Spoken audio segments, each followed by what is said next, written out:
If your sneeze feels like a mini explosion, you're not alone. When you sneeze, it's not just a little achoo. A single sneeze can travel up to 100 miles per hour.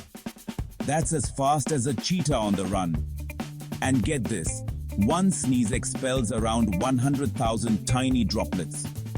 That's like a mini rainstorm of germs. Now you see why covering your mouth and nose is super important.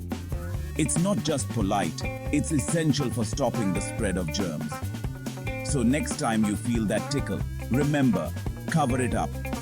Stay curious, stay safe, and keep those germs to yourself.